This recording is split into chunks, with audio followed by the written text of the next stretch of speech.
प्राचीन भारत का golden age, Maurya साम्राज्य। नमस्कार दोस्तों, मेरे साथ एक और इंटरेस्टिंग जर्नी पे वेलकम है, जहां हम हिस्ट्री के पेजेस पलटेंगे और जानेंगे इंडिया के ग्लोरियस पास्ट के बारे में। आज हम बात करेंगे एक ऐसे एम्पायर की जिसने इंडिया को नई ऊंचाइयों पर पहुंचाया। जी हाँ, आज हम जानेंगे मौर्य साम्राज्य की कहानी। मौर्य साम्राज्य प्राचीन भारत का एक पावरफुल और विशाल साम्राज्य था। इसकी स्थापना एक महान योद्धा, एक दूरदर्शी नेता चंद्रगुप्त मौर्य ने की थी। यह वो टाइम था जब इंडिया को सोने की चिड़िया कहा जाता था और मौर्य साम्राज्य उसका मुकुट था।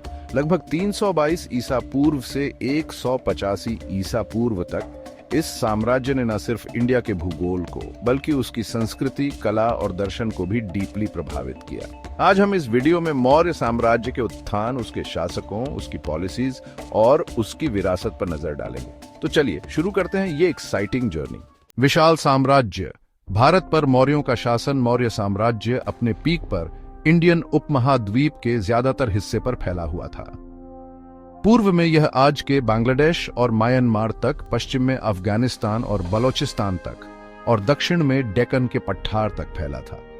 इस विशाल साम्राज्य की राजधानी थी पाटलिपुत्र, जो आज के पाटना के नाम से जानी जाती है। इस विशाल साम्राज्य को एक साथ जोड़े रखने के लिए मौर्य शासकों ने एक वेल ऑर्गेनाइज्ड प्रशासनिक ढांचा स्थापित किया था। साम्राज्य को कई प्रांतों में बांटा गया था, जिनका शासन राजकुमारों और अधिकारियों द्वारा चलाया जाता था।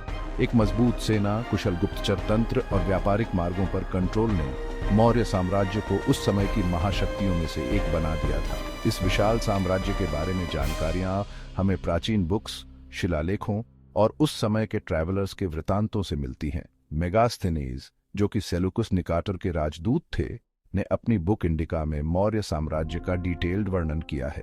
प्रशासनिक कुशलता, चाणक्य नीति और मौर्य शासन। मौर्य साम्राज्य की नींव चंद्रगुप्त मौर्य के महामंत्री आचार्य चाणक्य की पॉलिटिकल स्किल्स और दूरदर्शिता पर टिकी थी।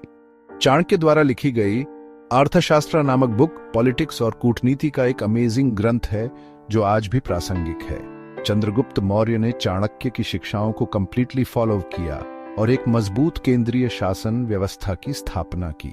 साम्राज्य को 4 भागों में बांटा गया था: राजधानी, प्रांत, जनपद और ग्राम। हर लेवल पर अधिकारी नियुक्त थे जो टैक्स कलेक्शन, न्याय व्यवस्था और पब्लिक वेलफेयर कार्यों का संचालन करते थे। मौर्य प्रशासन की यह खासियत थी कि वह जनता के हितों को सबसे जरूरी मानता था। सिंचाई, खेती और व्यापार को बढ़ावा दिया जाता था। अपराधों के लिए कठोर दंड का प्रावधान था, लेकिन साथ ही न्याय व्यवस्था भी निष्पक्ष थी। चैप्टर 3, अशोक महान धम्म का प्रकाश स्तंभ। मौर्य वंश का सबसे प्रतापी और प्रसिद्ध शासक था सम्राट अशोक।